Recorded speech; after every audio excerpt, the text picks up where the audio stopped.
politique, parce qu'au-delà de la révision ou l'audit externe par une organisation internationale choisie par ces blocs-là, il y a aussi la question de la révision de la Cour constitutionnelle que vous aviez oubliée.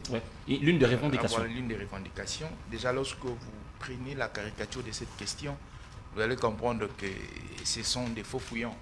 Parce que Félix Tshisekedi n'a pas instauré une Cour constitutionnelle. La substance de la Cour constitutionnelle se trouve au sein de l'article 158. Si vous lisez cet article, il y a deux dimensions. Il y a la dimension qualitative et puis il y a la dimension quantitative. Dans la dimension quantitative, il y a les numériques. La Cour constitutionnelle est composée de 9 membres. Alors, la manière dont se nomment ces 9 membres-là, c'est choisi, c'est ces 9 membres-là, ça c'est le qualitatif. Ce n'est pas le bon vouloir de Félix-Antoine Tshisekedi. Très bien. Alors, c'est une disposition. Ils viennent des institutions différentes. C'est une disposition d'abord qui relève de la Constitution. Par ce qu'ils nous disent, si j'entre dans l'esprit de cette revendication, ils veulent nous dire qu'il faut réviser l'article 158. Parce que si vous voulez la restructuration de la Cour constitutionnelle, il faut faire quoi? Il faut réviser la Cour constitutionnelle. Or, nous avons une constitution qui est rigide. Très bien. Cette constitution qui est rigide, qui signifie qu'elle a une procédure spéciale. Elle propose, elle propose une procédure spéciale pour la réviser. Article 119. Donc, il faudrait que l'initiative vienne par un congrès. Aujourd'hui, le congrès, c'est coûteux. Le congrès, c'est de l'argent. Donc, lorsqu'on fait appel à un congrès, ça signifie qu'on va débourser de l'argent. Ce sont des initiatives qui sont des initiatives réfléchies? Par rapport au temps. Non, ce ne sont pas des initiatives réfléchies. C'est pourquoi j'ai dit ils sont essoufflés. Moi, je pense que dans la dynamique où nous sommes, il faudrait comprendre chaque acteur politique et il faudrait lire chaque acteur politique par ses actes et par ses actions. Je l'ai dit tantôt, les blocs de Lubumbashi, c'est une composante qui part plutôt en perdant. Pourquoi? Parce que vous allez constater, ces 4 leaders, ce sont les leaders qui ont des velléités présidentialistes. Ça signifie tous veulent postuler comme candidat président de la République. En regardant les passés, je comprends ou je vais déduire qu'il y aura une sorte de dislocation.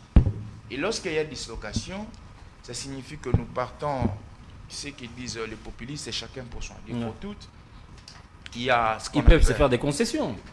Ça existe en politique. Je ne pense pas. Vous savez, nous avons un monsieur comme M. Martin Fayoulou. L'histoire nous apprend que c'est un monsieur qui a toujours privatisé les structures politiques. Lorsque nous partons en 2015, il y a la dynamique de l'opposition qui s'est créée avec plusieurs leaders, mais à un moment, il s'est bombé la poitrine. Nous avons eu les cas précédents avec la Mouka. Vous avez vu comment est-ce qu'il a torturé M. Adolphe Muzito. Alors, je pense que si nous partons dans cette dynamique-là, il y a de quoi se lamenter. Lorsque nous lisons ou nous faisons une étude approfondie sur le comportement de chaque leader, vous allez comprendre qu'ils vont bientôt se séparer à mi-chemin. M. Martin Fayoulou, lorsqu'il s'est retiré du processus électoral, les Sessanguistes ont dit que ce n'est pas leur position. Très bien. Et les autres, les Katumbistes et les Matatistes, je ne sais pas comment on les appelle, ils disent que ce n'est pas leur position. Déjà, il y a des propos qui se diffèrent.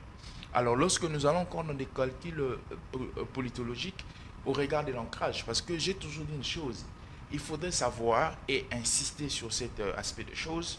Les élections en Afrique, particulièrement en RDC, a une dimension sociologique. Ça signifie si on vous votez, c'est parce que vous avez une certaine appartenance avec une terre quelconque.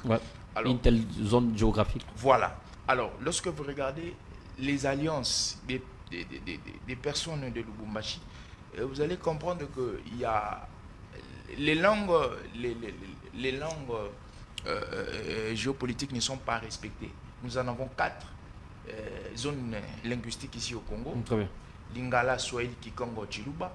Et dans les alliances, ils ont banni une langue, ils ont banni les Lingala. Alors, Félix-Antoine Tshisekedi, lorsqu'il fait ses alliances politiquement, il s'est accommodé de pouvoir, premièrement, tisser les alliances avec les personnes qui ont une ancrage sociologique sur les 4 zones linguistiques. Il s'est accommodé à tisser les alliances avec les personnes qui ont une certaine ancrage, même politiquement, dans les 4 zones linguistiques. Et lorsque nous faisons une prospective politique, ce qui tue les communs des mortels ou ceux qui sont de l'opposition, excusez-moi pour le concept, peut-être ils sont ignorants. Ils ne savent pas ce qu'on appelle la prospective politique. Aujourd'hui, nous sommes en train de faire la prospective politique. Nous le faisons par quoi? Nous le faisons sur base des indicateurs qui sont sur le terrain. C'est comme ça. Avec ces gouvernements, on a l'impression que c'est un gouvernement à la fois offensif et défensif. Mais lorsque nous émettons ces gens d'avis, ils nous disent non, vous êtes en train de tricher en avance. Non, c'est une étude. Vous allez comprendre que quand vous allez en Europe, on appelle cette étude la futurologie. Nous sommes ici en 2023, on se mais projette. nous pensons 2030. 2030, ouais. Donc,